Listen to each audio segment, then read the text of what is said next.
oleh Allah, kita bertemu kembali di malam Kamis untuk mengkaji hadis-hadis Nabi Sallallahu Alaihi Wasallam yang ada dalam kitab Bahjatu Qulubil Abrar wa Qurratu Uyunil Akhyar fi Syarhi Jawami'il Akhbar karya Syekh Abdurrahman bin Nasir As-Sa'di rahimahullahu ta'ala.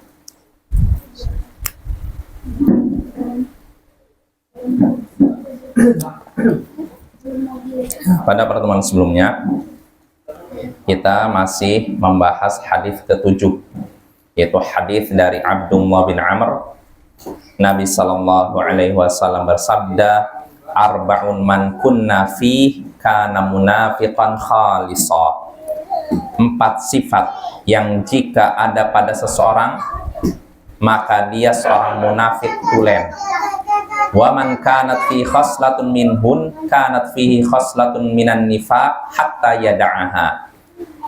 Dan siapa yang pada dirinya ada salah satu sifat dari sifat-sifat yang 4 tadi, siapa yang pada dirinya ada salah satu sifat tadi, maka pada dirinya ada sifat kemunafikan sampai dia meninggalkannya. Apa saja 4 sifat kemunafikan tersebut? Idza tumina khan, jika diberi amanat dia khianat. Wa idza haddatsa kadzab, jika berbicara ia berdusta. Wa idza ahada ghadar, dan jika berjanji ia tidak menepati.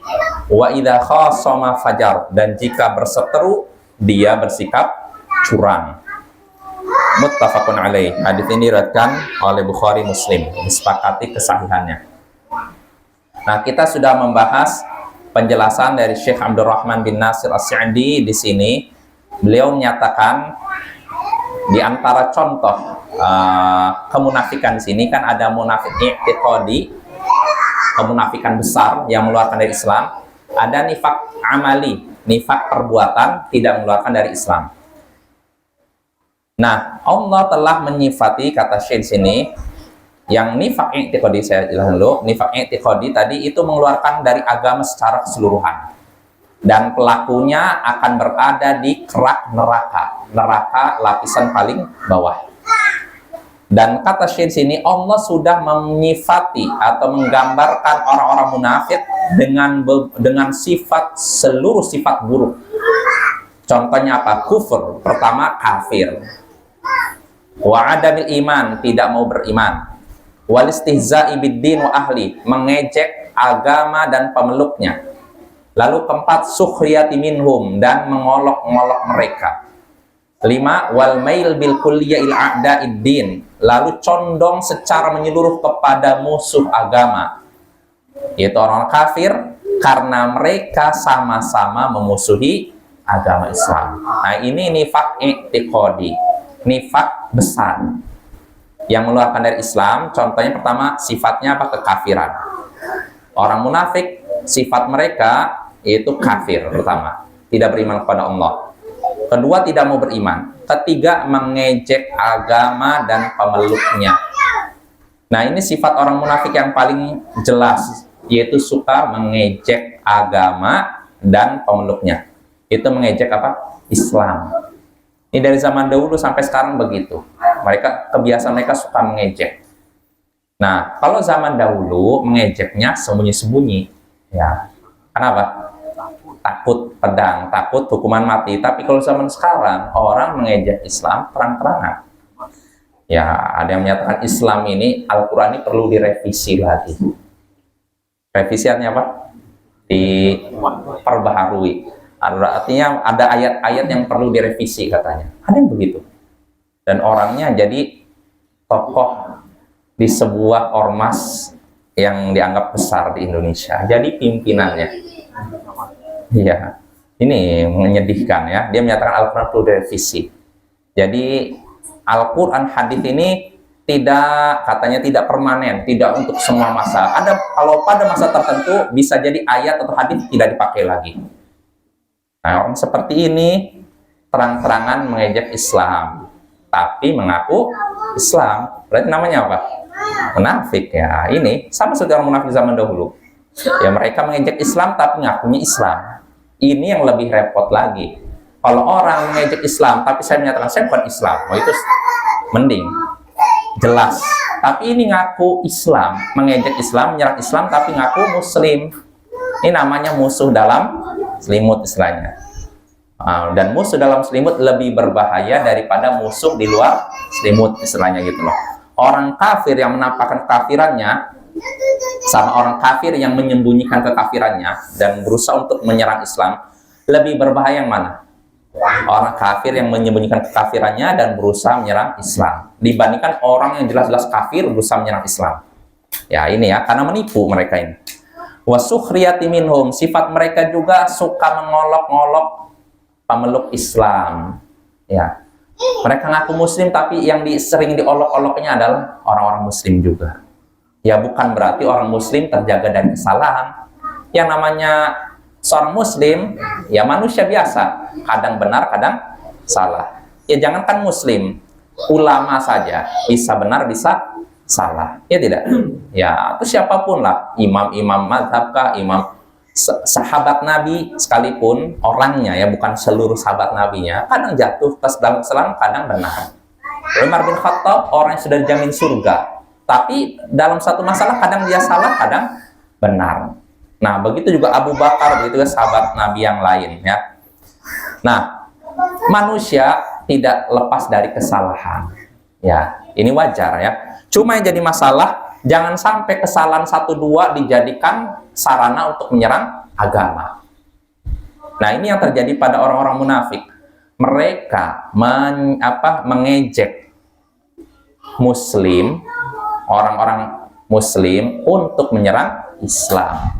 Seperti ucapan sebagian orang yang mencela para pembaca Quran di zaman Nabi, yang diejek pembaca Al-Quran.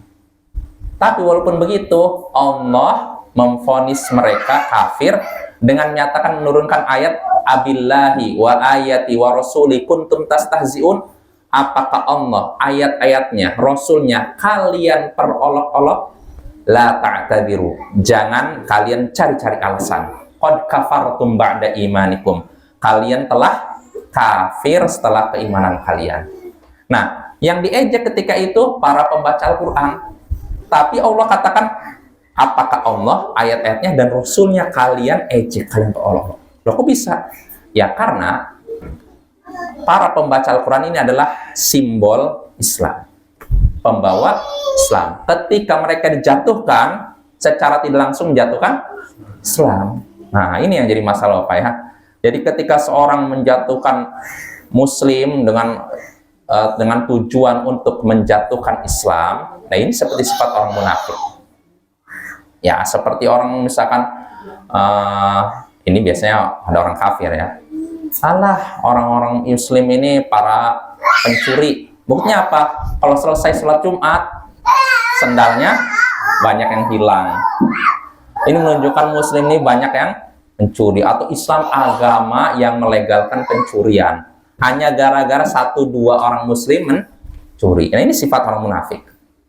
Atau seperti orang yang menyerang Islam dengan melihat perbuatan, misalkan orang yang melakukan bom bunuh diri, teroris. Udah tuh, Islam itu agama terorisme, melegalkan terorisme. Kenapa? Buktinya nih, pelaku bom Bali siapa coba? Muslim apa Hindu Buddha? Muslim. Yang meledakkan WTC siapa? Muslim apa Hindu Buddha? Muslim. Berarti Islam agama terorisme. Nah, ini cara pandang yang salah ya. Iya tidak? Ya nggak bisa kita menilai agama dilihat dari pemeluknya 1-2. Kalau semuanya, misalkan semua Muslim perilakunya begitu, iya bisa kita katakan ini Islam mengajarkan terorisme. Tapi kalau cuma segelintir orang, tidak bisa kita katakan dilihat dari segelintir orang berarti Islam mengajarkan itu. Sedangkan mayoritas umat Islam menentang terorisme, menentang aksi bom bunuh diri dan semacamnya. Oke ya? Nah ini seperti ini. Jadi orang-orang munafik, ini sifat orang munafik, kafir, tidak mau beriman, suka mengolok-olok Islam dan pemeluknya dan mengejek mereka, dan condong secara total kepada musuh-musuh Islam, kepada orang kafir. Mereka memang karena mereka sama-sama kafir, Bedanya kalau mereka menampakkan apa? Islam, maka wajar kalau mereka lebih condong kepada orang kafir daripada orang muslim, apa ya. Dan kata Syiah di sini, wa hum maujuduna fi kulli zaman. Mereka ini selalu ada di setiap zaman, setiap waktu. Ya tidak? Ada di zaman Nabi dan zaman sekarang. Ya, di setiap zaman. Maka jangan heran Bapak, mungkin ada sebagian orang, lah masa di Arab, misalkan Arab Saudi, ada orang yang misalkan melakukan pelecehan terhadap misalkan pembantu. Di sana ada orang maling, ada orang yang LGBT misalkan, itu ada orang kan kayak gitu. Ya kita katakan di zaman Rasulullah juga ada orang maling, ya kan? Ada orang penjahat, ya tidak? Ada orang munafik, apalagi zaman sekarang, Bapak ya. Orang munafik ada di zaman Nabi, jumlahnya bahkan banyak, ya. Apalagi di zaman sekarang. Jadi zaman sekarang, Bapak, di Arab pun ada orang yang menampakkan Islam tapi menyerang Islam. Itu ada, nyata ya. Istilahnya orang-orang sekuler, orang liberal pun ada. Cuma liberalnya di Arab, ya terutama Arab Saudi ya, beda dengan di Indonesia. Kalau di sana paling yang ditekankan kebebasan wanita, artinya wanita dibebaskan untuk ya nggak dikekang dengan peraturan hijab dan semacamnya, itu aja. Tapi kalau liberal di Indonesia semua agama baik, semua agama benar, nggak boleh umat Islam mengklaim agamanya paling benar, semua agama baik benar, itu aja. Nah ini Bapak ya, bedanya begitu. Karena kalau di sana, di Arab Saudi, berani menyatakan semua agama benar, resikonya apa? Ya, hukum mati. Karena orang seperti ini namanya orang murtad, Bapak ya. Tapi kalau di Indonesia, yang seperti ini masih dipelihara oleh sebagian orang ya. Inilah menunjukkan kualitas masyarakat kita ya. Sudah makin jauh dari agama, maka kewajiban kita lah menyadarkan mereka untuk kembali kepada agama. Nah, kita kembali kepada Syekh. Mereka, orang-orang munafik, ada di setiap masa. Wala siyama fi hadzal zaman. Apalagi di zaman ini, kata Syekh. Di zaman beliau, sekitar 70 tahun yang lalu. Apalagi di zaman ini, alladzi taghat fihil madiyat wal ilhad wal ibahiyah. Apalagi di zaman ini, yang mana materialisme, ateisme, permisivisme ini sudah melampaui batas. Materialisme, ateisme, permisivisme, ini merajalela di zaman beliau. Materialisme artinya apa? Memandang sesuatu berdasarkan materi. Hanya percaya dengan apa yang nampak. Yang tidak nampak tidak dipercaya. Ya. Jelas Bapak ya ini ya. Begitu juga ateisme. Ateisme artinya apa?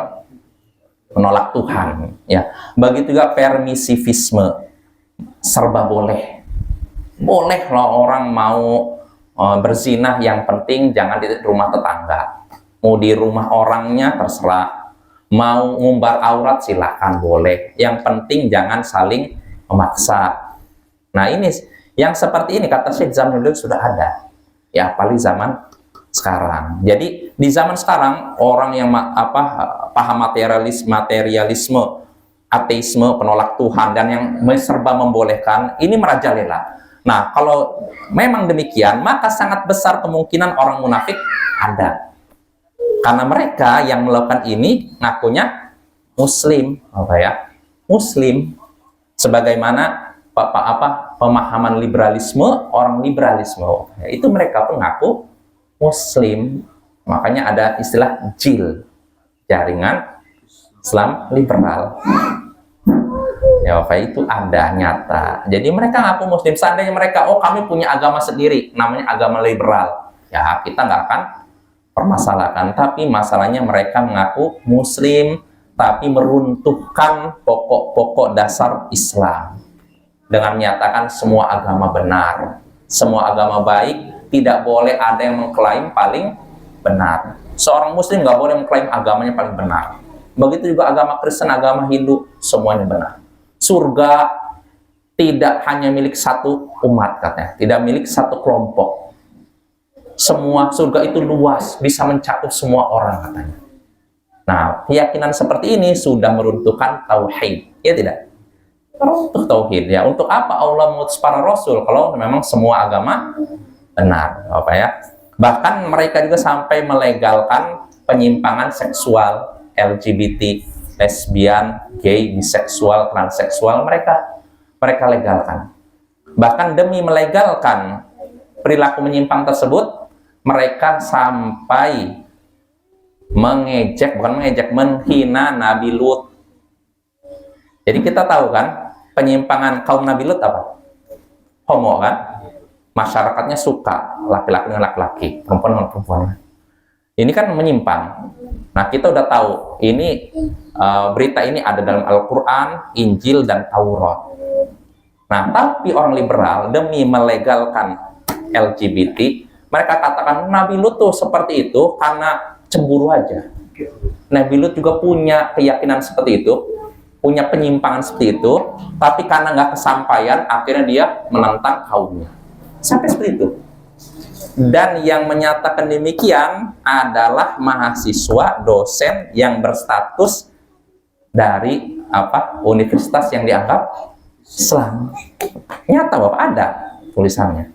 Seandainya mereka adalah mahasiswa, dosen universitas negeri atau misalkan umum ya, jurusan mungkin teknik atau jurusan mungkin sastra ya, kita nggak terlalu mempermasalahkan. Tapi ini mereka dari jurusan sebagian hukum Islam, sebagian lagi syariah, tapi keyakinannya seperti itu, membolehkan lesbian, gay, biseksual, transseksual, demi melegalkan itu sampai menjatuhkan Nabi Lut.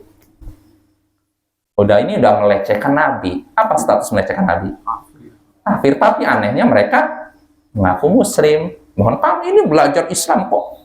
Di kampus kami belajar Islam 4 tahun. Ya tapi begitu Pak ya. Dan yang seperti ini ada dan banyak di universitas yang dianggap yang berlabel Islam di negara kita. Yang nggak perlu saya sebutkan, itu udah rahasia umum ada Bapak ya. Nyata itu. Kenapa demikian? Karena dosen-dosennya sendiri belajar Islamnya bukan kepada ulama, bukan kepada ahli Islam, tapi kepada orang kafir. Mereka belajar ke luar negeri, ke Chicago, ke Amerika, lalu ke Inggris, belajar kepada pastor. Belajar Islam kepada pastor. Dapatnya apa? Kalau belajar ke luar negeri, ke Amerika, Chicago, Kanada, belajar teknik, baguslah. Mereka maju kan? Iya, atau belajar mungkin pertanian atau teknologi, itu bagus. Tapi kalau belajar Islam kepada orang yang bukan Islam, nah ini jadinya apa nih Bapak? Dan ini pengiriman ini sudah berlangsung sejak tahun 70. Setiap tahunnya dikirim puluhan, bisa jadi entah puluhan atau ratusan. Sejak tahun 70, dihitung cuma 70 sampai sekarang, udah berapa tahun nih? Udah 40 tahun lebih. Setiap tahunnya puluhan orang dikirim ke luar negeri untuk belajar itu, belajar kepada orang kafir. Maka apa yang mereka dapat? Mereka pulang ke Indonesia menyebarkan itu kepada mahasiswanya. Kalau mahasiswanya satu, ini masih ringan. Ini yang mahasiswanya banyak. Masing-masing menyebarkan lagi ke masyarakat. Makanya Bapak, pemahaman seperti ini merusak Islam, merusak tauhid, dan itu harus kita bendung. Ya, caranya bagaimana? Perkuat tauhid. Nah, dengan memperkuat tauhid, pemahaman seperti ini akan runtuh atau akan mental dengan sendirinya, Bapak ya. Ini perlu ya, karena kalau tidak kita bekali diri kita, keluarga kita, anak kita dengan tauhid, bisa jadi bisa terjangkit saudara kita, keluarga kita dengan pemahaman seperti itu, pemahaman liberalisme, mau menyatakan semuanya bebas. Manusia dilahirkan akan bebas memilih apapun keyakinannya, bebas memilih apapun agamanya, bebas memilih apapun orientasi seksnya. Mau dia suka dengan sama-sama sejenis, silahkan. Atau dua jenis sekalian pun, silahkan. Nah ini rusak Bapak ya. Nah itu Syekh menyinggung demikian. Permisivisme, artinya serba membolehkan. Ini terjadi di zaman beliau. Kata beliau, orang munafik ada di setiap zaman, apalagi di zaman sekarang, di mana pemahaman yang serba membolehkan merajalela. Ya, itu di zaman beliau 70 tahun lalu, apalagi sekarang ya. Lah kita lanjut, wal maqsuduhuna, kata Syekh sini rahimahullah, wal maqsuduhuna al-qismu tsani minan nifaq alladhi dzukira fi hadzal hadits. Fa hadzal nifaqul amali wa in kana la yukhriju minad din bil kulliyah fa innahu dihlizul kufur. Yang dimaksudkan dalam pembahasan kita ini yaitu bagian kedua. Jadi kan tadi nifak itu ada nifak i'tiqadi, nifak keyakinan, nifak besar. Ada nifak amali, amalan, atau nifak kecil. Yang dimaksudkan dalam hadis ini bukan nifak pertama, nifak besar. Karena kalau nifak besar mengeluarkan dari Islam. Tapi yang dimaksud dalam hadis ini nifak kedua, nifak kecil, nifak amalan. Ya, yaitu yang nifak yang disebutkan dalam hadis ini. Dan nifak amali ini, nifak dari sisi amalan, walaupun tidak mengeluarkan dari agama secara keseluruhan, tapi itu merupakan pintu menuju kekafiran. Ya, maksudnya apa, Pak? Tadi kan kita Nabi menyebutkan 4 sifat kemunafikan kan? Ini sifat-sifat ini tidak mengeluarkan dari Islam. Pertama apa tadi? Kalau dia diberi amanat, khianat. Jika berbicara, dusta. Kalau berjanji, tidak menepati. Kalau berseteru, curang. Ini 4 sifat nih. Khianat, dusta, tidak menepati janji, bersikap curang. Nah, orang yang melakukan 4 perkara ini, apakah kafir? Tidak. Tapi dosa besar, ya. Yang melakukan 4 ini tidak kafir. Nah, walaupun tidak kafir, kata Syekh, tapi ini bisa mengantarkan pada kekafiran. Artinya pintu menuju kekafiran. Maksudnya apa? Kalau ada orang nih, misalkan dusta, terus saja dusta. Khianat, terus saja khianat. Terus tadi curang, terus saja curang. Terus tidak menepati janji, terus saja tidak menepati janji. Dia terus melakukan ini, gemar melakukan ini. Bisa-bisa 4 perilaku ini menyeret pada kekafiran. Memang yang melakukan ini tidak kafir, tapi kalau dia gemar melakukan ini, bisa-bisa terjatuh dalam kekafiran. Jelas insya Allah ya? Ya, jadi yang namanya kemaksiatan itu apa? Kata para ulama, baridul kufur. Adalah baritnya pos yang mengantarkan pada kekafiran. Sebagaimana kita kalau mau ngirim kabar ke saudara kita tempat jauh, zaman dulu pakai apa? Dulu belum ada ini nih. Pakai pos kan, nulis surat. Nah, maksiat kata para ulama baridul kufur. Posnya kekafiran. Artinya bisa mengirim kita kepada kekafiran. Nah, begitu pula 4 sifat ini. Orang yang melakukannya memang tidak kafir, tapi kalau terus-menerus dilakukan bisa mengantarkan pada kekafiran. Ya, maka harus hati-hati. Jangan meremehkan 4 sifat munafik ini. Perlu kita ketahui, 4 sifat ini masing-masingnya dosa besar. Dusta, dosa besar. Khianat, dosa besar. Tidak menepati janji, dosa besar. Lalu apa? Curang, dosa besar. Hati-hati nih. Yang paling banyak terjadi di masyarakat kita, dusta. Orang bermudah-mudahan dalam dusta. Padahal ini dosa besar. Makanya disebutkan Sunan Abu Daud dari sahabat Muawiyah bin Haida al-Qushairi, Nabi SAW pernah bersabda, wailul lilladzi yuhaddits fayakdzib liyudhikal qaum, wailun lahu. Celakalah orang yang berkata lalu berdusta agar orang lain tertawa. Celakalah orang yang berkata lalu berdusta agar orang lain tertawa. Celakalah dia.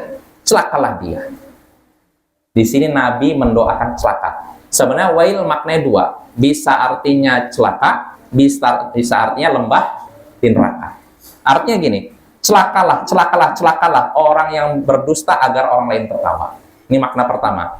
Bisa makna kedua, lembah di neraka bagi orang yang berdusta agar orang lain tertawa. Berdusta agar orang lain tertawa, maksudnya apa? Melawak, humor, bikin humor tapi dusta. Cerita-cerita bohong, orang udah serius, ternyata bohong. Tapi orang tertawa, lucu ceritanya. Nah, orang seperti ini doakan Nabi, wail, celaka. Lembah di neraka. Nah, ini kan kalau suatu perbuatan mengantarkan pada lembah di neraka, berarti dosa kecil atau dosa besar? Sebesar. Nah, tapi kebanyakan, bukan kebanyakan, banyak saudara-saudara kita yang masih seperti ini. Berbohong, bercanda dengan orang lain, dengan anaknya, tapi bohong. Nah, ini nggak boleh. Nabi kita bercanda dengan para sahabatnya, tapi beliau tidak pernah dusta. Beliau bercanda dengan sahabatnya dengan memanggil, ya dzal udunain, wahai yang memiliki dua telinga. Ini kan bercanda, tapi bohong tidak? Tidak, kita punya dua telinga kan? Nah itu. Atau seperti Nabi berkata kepada sahabatnya, aku akan menaikkanmu ke anak unta. Aku akan membawamu di atas anak unta. Jadi dia nggak punya tumpangan, dia pengen naik numpang ke Nabi, naik unta Nabi. Kata Nabi, nanti saya akan membawamu di atas anak unta. Maka sahabat ini bingung, anak unta? Apa ya manfaatnya anak unta? Anak unta nggak bisa dinaiki. Maka kata Nabi apa? Bukankah unta dewasa adalah anak dari unta yang lain? Jelas apa ya? Artinya Nabi ingin naikkan dia di unta dewasa. Cuma Nabi mengatakan anak unta. Karena apa? Unta dewasa, mau dewasa tua, tetap saja anak dari unta lain. Nah, di sini Nabi bohong. Bukan bohong, bercanda, maaf. Nabi di sini bercanda, tapi tidak bohong. Ya. Atau seperti kisah masyhur, seorang wanita tua datang ke Nabi, menceritakan bagaimana dia berusaha untuk ibadah begini nih. Di mana saya nanti? Apakah saya bisa di surga? Jawaban Nabi apa? La yadkhul jannatal ajuz. Nenek-nenek tidak akan masuk surga. Maka wanita ini nangis lalu pergi. Percuma saya beramal karena tidak masuk surga. Nah, maka Nabi bilang sini. Maksudnya apa? Nanti di surga semua yang masuk surga jadi muda, nggak ada lagi nenek-nenek. Nah, di sini Nabi kan bercanda kan? Tapi dusta? Nggak dusta, bapaknya. Nah, ini boleh. Kita silahkan bercanda dengan candaan yang bikin orang tertawa selama itu benar, jujur, tidak dusta ya. Dan boleh kita melawak, boleh Bapak ya, selama tidak berlebihan. Karena apa dalilnya? Umar bin Al-Khattab pernah berkata dalam Sahih Bukhari, saya ingin menceritakan sesuatu yang membuat Nabi tertawa. Nah, dari hadis ini para ulama menyimpulkan boleh kita membuat sesuatu yang lucu supaya orang lain tertawa, menghibur, nggak apa-apa. Dengan syarat pertama tidak dusta, kedua tidak berlebihan. Kalau berlebihan juga tidak bagus. Bahkan kalau kita selalu humor berlebihan, ujung-ujungnya dusta juga. Ya tidak? Ya maka kalaupun kita mau melawak, humor ya kadang-kadang saja. Ibaratnya seperti apa ya? Kalau kita masak garam lah ibaratnya. Masakan tanpa garam rasanya apa? Gak enak kan? Nah, tapi kalau garamnya satu ini keasinan, maka garam secukupnya. Nah, begitu pula humor. Kalau kita ngobrol nih, serius terus, bawaannya apa? Jenuh kan kayaknya. Tapi kalau kita ada canda, tawa, kita segar lagi. Jangankan Bapak dalam masalah ngobrol begini, dalam masalah taklim saja, mengajarkan ilmu, para ulama salaf dahulu, mereka pun mempraktikkan demikian. Imam Ibnu Syihab Az-Zuhri, disebutkan dalam kitab biografi, kalau beliau ngajar, lalu beliau menyaksikan murid beliau itu udah kelihatan seperti jenuh, beliau hentikan pembacaan hadis. Apa yang beliau lakukan? Beliau cerita lucu, sehingga murid-muridnya tertawa. Nah, setelah tertawa, beliau buka lagi buku, lanjutkan lagi. Nah, ini artinya manusia memang butuh apa? Butuh apa istilahnya? Iya, selingan lah untuk menyegarkan lagi kepala, menyegarkan lagi ini ya otak kita, Bapak ya. Nah, ini jadi kita kembali lagi, banyak 4 dosa tadi yang terjadi di tengah-tengah masyarakat kita, terutama dusta. Dalam keadaan serius maupun bercanda. Nah, ini paling banyak terjadi. Lalu berikutnya apa? Khianat. Dan ini juga banyak sekali. Khianat dalam masalah pekerjaan, khianat dalam masalah amanah dan semacamnya.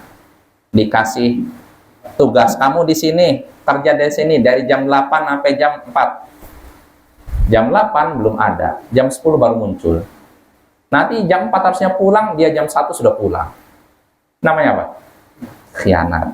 Atau kamu tugasnya di sini, di tempat A, malah dia di B. Namanya apa ini? Khianat, ya. Dan masih banyak lagi. Terutama dalam masalah, ini juga Bapak ya, masalah donasi. Nah, ini juga harus hati-hati nih. Ada sebagian orang dapat donasi yang harusnya disalurkan 100%, tapi berapa persen dia kantongi sakunya, lalu yang sisanya ini juga khianat namanya. Itu bukan dosa kecil, itu dosa besar. Dan nanti dalam hadis sebutkan Sahih Bukhari, orang-orang seperti ini akan dipermalukan di akhirat nanti. Karena nanti di akhirat nanti ada orang yang membawa kambing, dalam kan kambing yang lembik, gitu. Ada lagi bawa sapi, bayangkan. Jadi orang-orang yang berkhianat nanti dia membawa barang yang dia khianati, bukan barang amanah yang dia khianati. Kalau dia misalkan dia menggelapkan kambing, berarti dibawa kambingnya. Dipermalukan. Oh, ini ternyata berarti di hari kiamat, oh ini orang ini korupsi kambing, dibawa kambingnya. Atau bawa nanti uang, ditampakkan uangnya. Nah, ini yang seperti ini dosa besar dan sayangnya banyak terjadi di tengah-tengah masyarakat kita, terutama di negara kita lah. Maka wajarlah mungkin ya, negara kita sulit makmur karena banyak yang khianat, mengkhianati amanah, banyak dusta, terus tadi banyak melanggar janji, tidak banyak bersikap curang dan semacamnya. Jelas Bapak ya? Nah, kita kembali lagi kata Syekh, wa man ijtama'at fihi hadhil khisalul arba' faqad ijtama'a fihi syarr wa khalasat fihi nu'utul munafiqin. Siapa yang terkumpul padanya 4 sifat tadi, dusta ketika berbicara, berkhianat ketika dapat amanat, tidak menepati janji, lalu curang ketika berseteru, siapa yang terkumpul padanya 4 perkara ini, maka terkumpul padanya segala keburukan dan nempel pada dirinya sifat orang munafik. Ya, ini kenapa?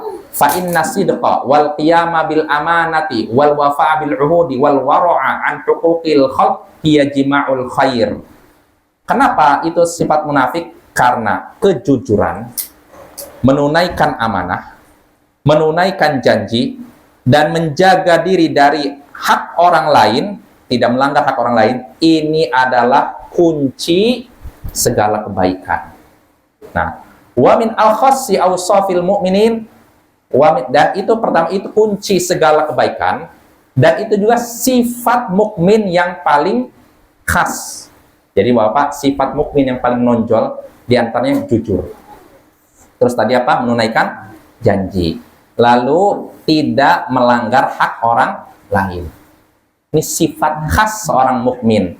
Kata Syekh, faman faqada wahidatan minha faqad hadama fardhan min furudil islami wal iman fa kaifa bi jami'iha.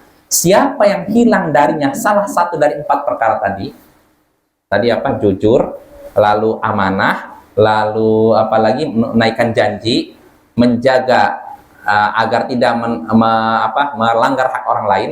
Nah, siapa yang hilang darinya salah satu dari 4 perkara ini, maka sungguh dia sudah meruntuhkan salah satu kewajiban dalam Islam dan iman. Dalam Islam kan ada kewajiban kan? Ya. Kalau seorang kehilangan yang salah satu dari 4 tadi, satu saja, maka dia sudah meruntuhkan kewajiban dalam Islam. Maka bagaimana pula kalau yang hilangnya 4-4-nya? Satu saja udah kewajiban dalam Islam runtuh, apalagi 4-4-nya. Jelas Bapak ya? Kita lanjut lagi. Kata Syekh fal kadhibu. Nah, Syekh mulai merinci sini. Syekh menyebutkan tentang dusta. Tadi kan diantara sifat orang munafik jika bicara apa? Dusta. Syekh menyebutkan pertama, fal kadhibu fil hadits yashmalul hadits 'anillah wal hadits 'an Rasulillah sallallahu alaihi wasallam alladzi man kadzaba 'alaihi muta'ammidan falyatabawwa maq'adahu minan nar wa man adlamu mimman iftara 'ala Allahil kadzib wa yashmalul hadits 'amma yukhbiru bihi minal waqa'il kulliyah wal juz'iyah. Dusta dalam berbicara, ini tadi kan di antara sifat orang munafik dusta ketika apa? Berbicara. Dusta dalam berbicara ini mencakup berbicara tentang Allah dan tentang Rasul. Artinya dusta atas nama Allah, dusta atas nama Rasulullah. Yang mana siapa yang berdusta atas nama Rasul secara sengaja, maka hendaknya ia mempersiapkan tempat duduknya di neraka. Artinya gini Bapak, tadi kan termasuk sifat munafik kalau berbicara apa? Dusta. Ini kan dusta bisa jadi dalam percakapan sehari-hari. Oh, kamu tahu nggak di Muara Siberut sedang terjadi kebakaran? Oh iya ya, pas sampai sana nggak ada tuh. Oh saya bercanda kok. Nah itu dusta, dosa besar. Nah ini dalam perbicaraan biasa, apalagi kalau berdusta atas nama Allah. Kamu tahu tidak? Allah sudah berfirman dalam Al-Quran. Dia baca terjemahannya gini, pakai terjemahan pertama. Terjemahannya ngawur, nggak ngerti apa ini ayat, baru dengar kita ayat ini apa, nggak pernah kita selama seumur hidup dengar ayat ini, ternyata dia bohong. Dan biasanya orang yang seperti ini mencarinya orang yang apa? Pertama baru masuk Islam atau orang yang awam. Nggak mungkin berbicara kepada orang yang ngerti agama. Kalau ngerti agama bagaimana? Ah, kamu bohong ya. Carinya orang-orang awam, orang-orang masuk Islam, dibodohi, ditipu. Nah orang seperti ini juga sudah dianggap dusta atas nama Allah. Ini dosanya lebih besar dibandingkan dusta atas nama orang.